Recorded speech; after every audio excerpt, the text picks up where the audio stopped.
Being rooted and grounded doesn't matter until it does. My pops would always say to me, and especially when I opened my first company, he sat down with me and we were getting ready to open. And I think it was maybe a week out. And he said, "Boy, what do you do?" I looked at him simply and I was like, "Pops, I cut hair." Because we were opening our first salon. I thought that that was going to be the end of the discussion, but it was just the beginning. He said, "No, boy, what do you do?" And although this was the most frustrating question because it took me down, like having to list off every single thing that I did, from turning the door handle to turning on the lights, and he kept just saying, "Write it down, write it down, write it down, write it down." And then he helped me to realize to be rooted and grounded in what I actually do. See, I thought it was just the task that I delivered, but he was asking, "What do you do?" And he wanted to get to the foundation of it. You see, being rooted and grounded doesn't matter until it does. And I was frustrated with that question that my dad would ask me, what do you do? Until I got robbed the first time within our first year of being open. And when we got robbed, his statement calmed the chaos in my brain. And as opposed to focusing on the robbery, on the circumstance, on the thing that had happened that was so crazy, and as opposed to the frantic behavior in my head that I wanted to go to, what calmed the chaos was that question, "Boy, what do you do?" And when I was able to answer that question, I understood where my foundation was. I understood what I was rooted and grounded in. And when I got down to it, I realized that I wasn't there to cut hair. I wasn't there to turn on the lights. I wasn't there to have a business. I wasn't there to do any of those things. I was there to simply serve people. And as I sat down this morning, Pops, I love you, by the way. With Proverbs 25, it reminds us that when we are rooted and grounded in wisdom, you are prepared for all adversity. So my question to every one of you, coming in my Pops' voice, boy, what do you do? So we're going to get this party started.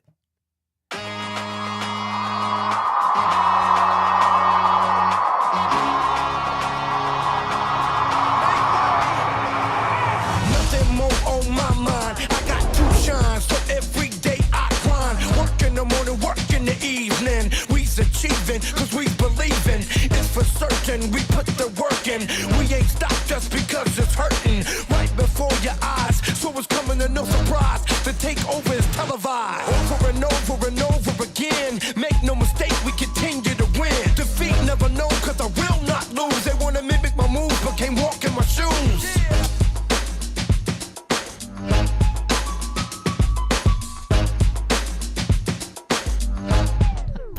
Today is a big day. It's episode 700. I said that right. 700. We're in the 700 club. This is episode 700. I said that too many times.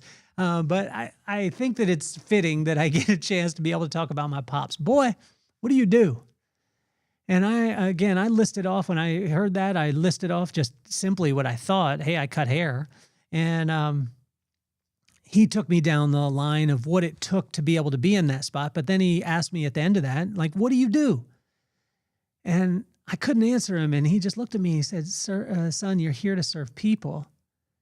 You're not here to build a business. You're not here to build a name. You're not here to build a brand. You simply serve people.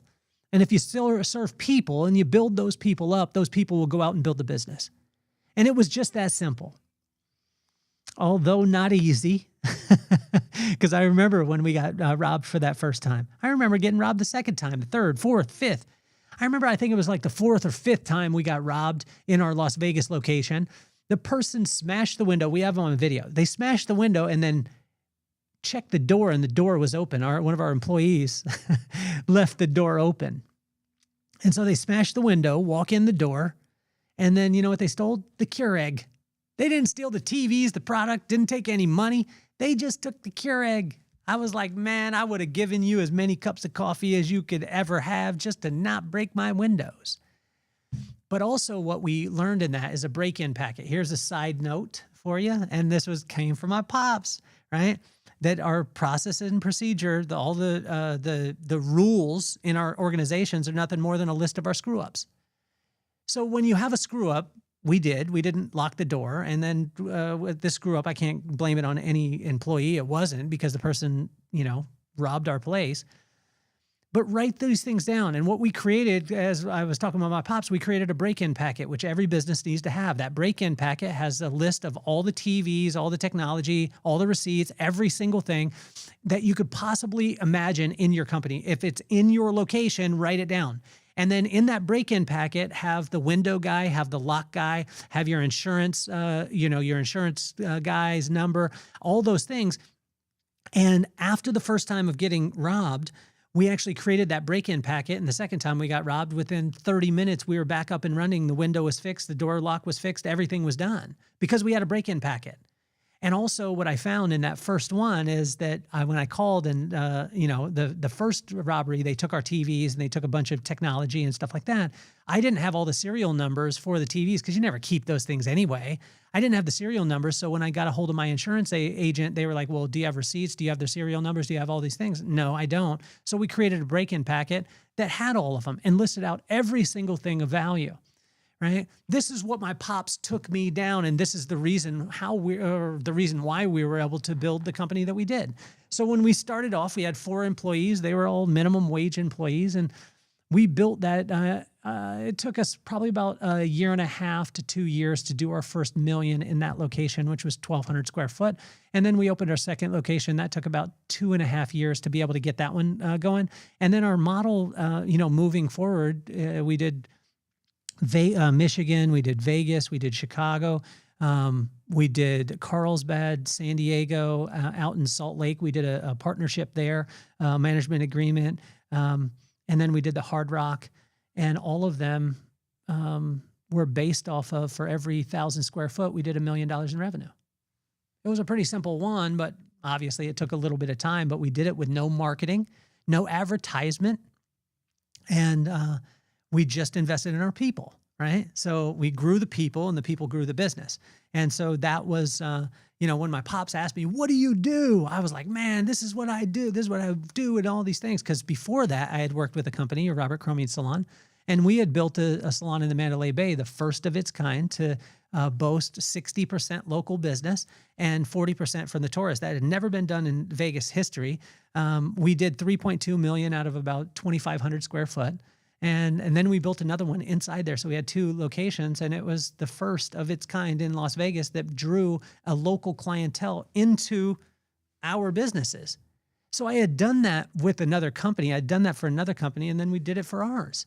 And in my head, when my pop said, what do you do? I wanted to puff my chest out, but then he broke it down to the simple part of it. What are you rooted and grounded in? Well, all those things, the $3.2 million, that 60% of it was local in Las Vegas at the Mandalay Bay, the first time that had ever happened in the history of Las Vegas. What was the basis of that? The basis of that was serving people, being nice to people, looking them in their eyes, smiling, giving them twice as much value as what they paid for. So Pops, on episode 700 right now, I want to honor you. I want to tell you I love you. I miss you like crazy. Although I know you're having a great time walking on streets of gold, dancing with mama, and singing all the time. I don't know if your voice is that great, but singing and you did your work here. You got us prepared, and I love you more than anything in the world. And when I remember my pops, the day after, what was it? Was it the 21st? I think it was the 21st. December 22nd, I was sitting on the beach, and my pops was like, hey, this was 2021, I think it was. And my pop said, do you want to hear a joke? I said, yeah. He said, there's 3 guys that got stranded on an island, and they found a bottle, found a genie. I was like, Pops, I've heard this joke before in my mind. I'm saying that, but I just let him go on. And then he said, they found a genie bottle. The genie comes out, says, they grant you 3 wishes. Each one of you gets one. First guy says, I want all the money in the world, planes, trains, automobiles, all the stuff, and I want to travel the world, and I want to be the richest man ever. Poof, boom, he's gone. He's doing his thing. Second one is like, I don't need all that stuff. I just want to be back with my family. Poof, he's gone off the deserted island. Third guy is thinking, and the genie's like, hey, look, you're on a time frame here. And he's like, I can't think of anything that I want.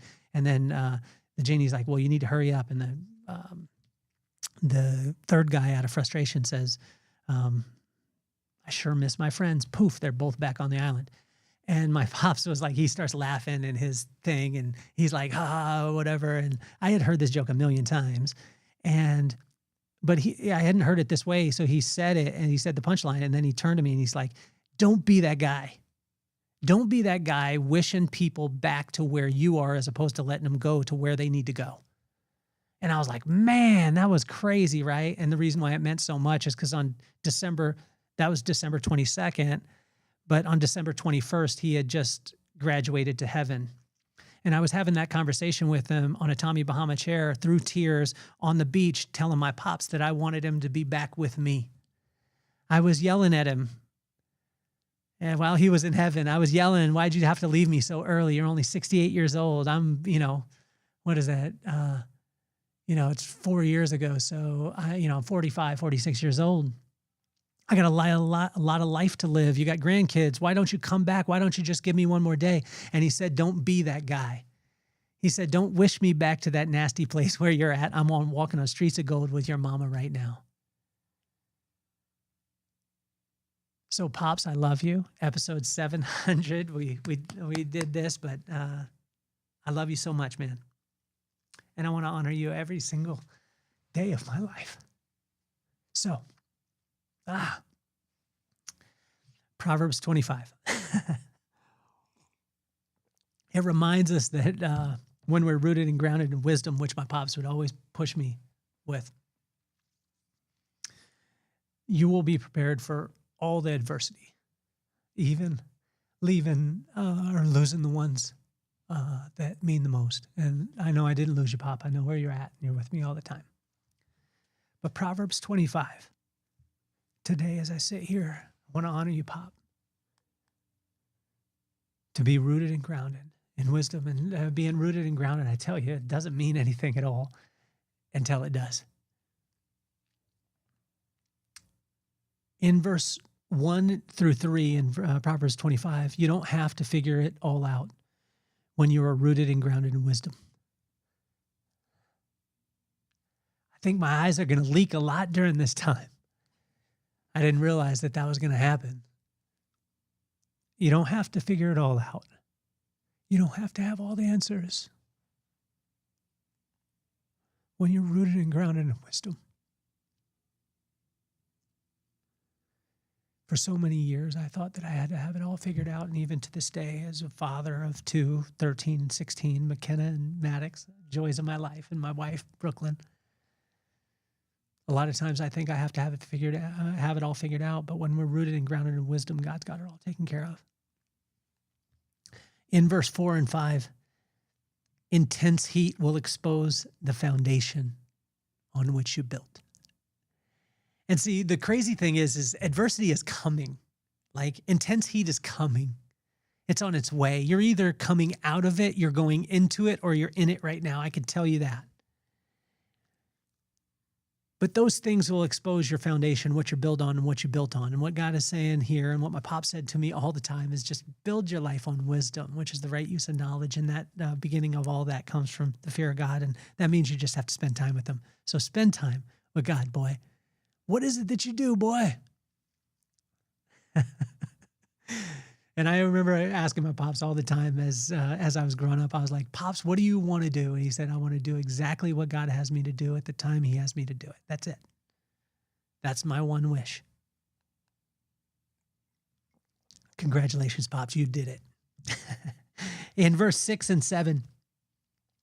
6, 7. As my kids would say, he's going to hate me for even saying that. Our knowledge is not a match for wisdom.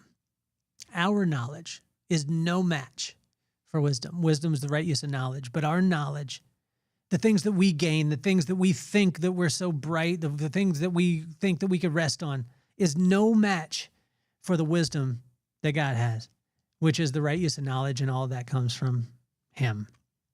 In verse 8 through 10, no need to battle with things that don't concern you.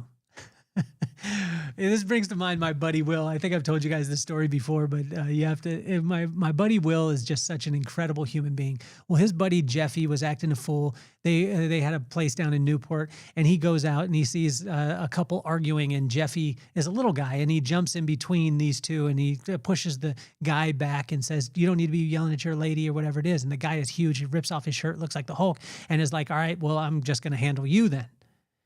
And in comes my buddy Will, who Will is, he's a big guy, but he ain't as big as the guy who Will said was in front of him. But Will stepped in the middle and said, he was gonna handle, what Jeffy had just stepped off into. And then he realized how big the guy was, and he realized that he doesn't need to battle with things that aren't his concern, right? And he taught Jeffy that lesson too, grabbed Jeffy and was like, "Let's get out of here, man." So it just always brings a smile to my face when I think about my best friend, Will. And that situation, I can think about like, hey, pick on someone your own size. And then the guy's like, "All right, I'm going after you then." In verse 11 through 15 is speaking life and patience. Patience has no match. Oh, let me see here. Speaking life. Patience has, good Lord, I can't even read my own writing. Here it is. Patience has unmatched strength. Are you rooted and grounded in wisdom? So speaking life and patience. That's probably one of the toughest things. As I read this, like, I don't know if you guys have ever read it or wrote a note and then you read it back and it didn't make as much sense as when you were writing it. I write fast in this, but 11 through 15 is just to take and speak life. What is speaking life? It is using someone's name specifically. We used to do this in our company all the time, right? And to be rooted and grounded in wisdom, to be rooted and grounded in a strong foundation, it means that you're okay with congratulating other people and doing it specifically and doing it publicly and celebrating people at the highest levels. Speaking life is huge. Having patience is huge. And having patience is probably the greatest strength that you'll ever have. I don't have that much. I run into this. I run into it because I get in a rush and I want these things to be, I want them to happen when I want them to happen. But when you're rooted and grounded in wisdom, it'll create patience. It'll help you to speak life. And honestly, it has those two things have unmatched strength. In verse, we were able to get through that one too. Let me see here. Overindulgence comes from hyperemotion. Hyperemotion is curbed by wisdom, right? Overindulgence. Think of the time that you just, I get in trouble with this. Like I get, I love ice cream and then I want to have the whole thing of the ice cream. Overindulgence comes from hyperemotion. I get so emotional about stuff. I don't know if you guys do, but this happens a lot. That hyperemotion is curbed by wisdom. And this is what my pops was telling me my whole entire life is just chill out, sit in, because the hyperemotion that you have will be curbed by the wisdom, which is the right use of knowledge. And if we go to verse 18 through 20, verse 23 and 24, emotion will fail. Emotion will fail you. Wisdom will guide you. When we ride high on emotion, this is the thing that I failed at early on in my business. I would get so hyped on something and it would fail me. But when I would look at the right use of knowledge, which was wisdom, and I would ask myself anything that way, and I would take the time, I would have patience, and I would sit back and I would speak life, and I would be, realize that I didn't need to be in a hurry. It would guide me. But emotion generally will fail you. Let's see here. In verse 21 and 22, don't allow your emotions to draw you out of your character. This is massive. Build on a foundation of wisdom. Emotions, right? This is what I said early on. This is my pops would be on me. Actually, when I said it, he would tell me this. He would say, make the decisions before finances get involved. Make the decision before emotions get involved. And then that way, what you do is you set your principles in line. And that way, when the adversity comes, the intense heat comes, you go back to your principles because you already made that decision. But if you wait until the emotions come in, you wait until, in this case with my business, he said, if you wait until the money comes in, you're going to make a decision based off of what's best for the money as opposed to what's best for your principles. That was a very, very tough one for me to learn. And I had to learn it, and I lost a lot of money because of that. In verse 25, seeking wisdom will cause you to speak life. If you seek wisdom in your life, which is the right use of knowledge, you'll celebrate people. You'll speak to them specifically. And what I want to say, I actually have to find him. But there's a young man on Instagram. I'll get you his name. He spoke at our, it's Jesse Davis's son. And he spoke at the Hall of Fame induction for Cabrillo High School. I was honored to be able to be inducted this year. And when he spoke, when he got done, he did so well. And I reached out to him and I just said, man, you did absolutely amazing. And when you seek wisdom, you have the tendency to want to speak life to people. You want to celebrate them. You want to celebrate them publicly. So in verse 26, wisdom and circumstance are like oil and water. Watch this. If you're rooted and grounded in wisdom, which the beginning of wisdom comes from God, then you won't sway on circumstance. Now, there'll be challenges in your life. There'll be challenges in your business. There'll be challenges in your relationships, all those things. But when you're rooted and grounded in wisdom, which is the right use of knowledge, and that only comes when you spend time with God, then what'll happen is when the circumstances come in, you're not going to be swayed by them. And I can tell you this, you can't have a little bit of circumstance and a little bit of wisdom inside there. They just don't mix. They're oil and water. You can shake them up and it'll look like they mix, but they won't. They'll always separate. And so what God wants you to know is that he's above the circumstances. There's going to be bad ones in your life. They're on their way. I can promise you. But there also is a place where you could be peaceful and content and joyous through all of those things. Doesn't mean they're not going to happen. It just means you can be joyous in those. And that's by spending time with him. Wisdom and circumstance are like oil and water. Verse 28, self-control comes from knowing that wisdom is your foundation. And imagine if you just built your life on wisdom, the right use of knowledge. The only place to get that is from the fear of God or spending time with God, the respect of God. Self-control. When the circumstance hit, not freaking out. Like this is what I was talking about when my pop said, boy, what do you do?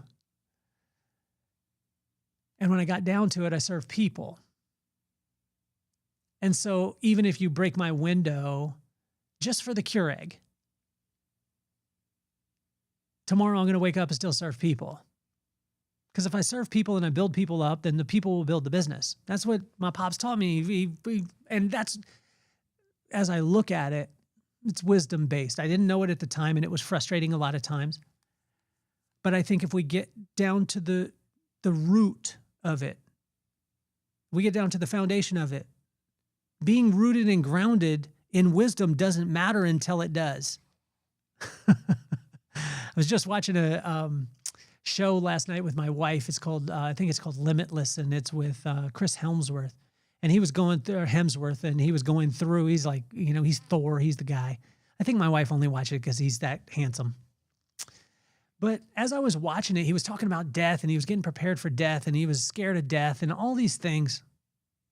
And it's incredible because he was getting prepared, and he was getting his mind prepared, and all these things. And we can get overwhelmed with circumstance. We can get overwhelmed with aging. We can get overwhelmed with, you know, our partner leaving or a death or all those things. But what God is saying is like, I want you to be rooted and grounded in wisdom, because it doesn't matter until it does. Because there are going to be circumstances. There are going to be challenges. There are going to be places in your business where your business won't go well. A product won't work well. You'll have an idea and it won't work. You'll have a relationship fail. You'll have a child that goes off the rails. All these things. But what I want you to know is that there's a stable place and a foundation when you build that on wisdom. It doesn't mean that all those things won't hurt. It just means that I will help you to be able to stay calm through the storm while you're in the eye of the storm. You see, trying times are on the way. They might be leaving right now, or you might be in them.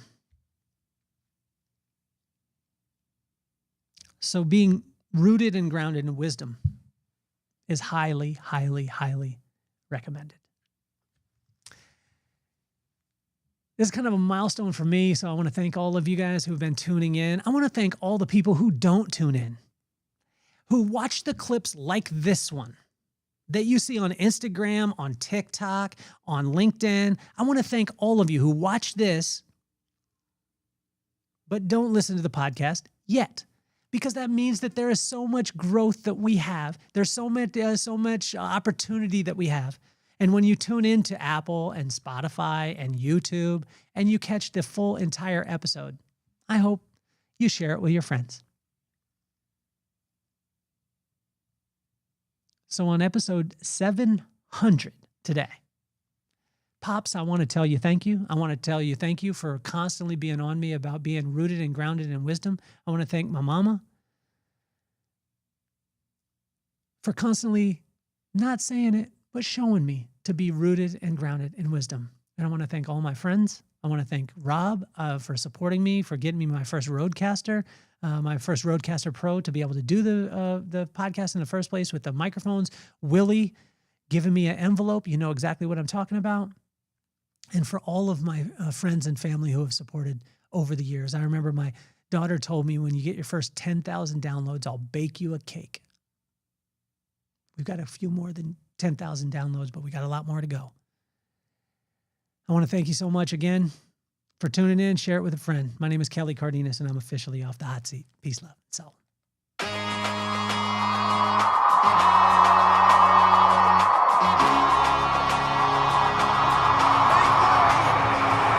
Nothing more on my mind. I got to shine, so every day I grind. Work in the morning, work in the evening. We's achieving, cause we believing. It's for certain, we put the work in.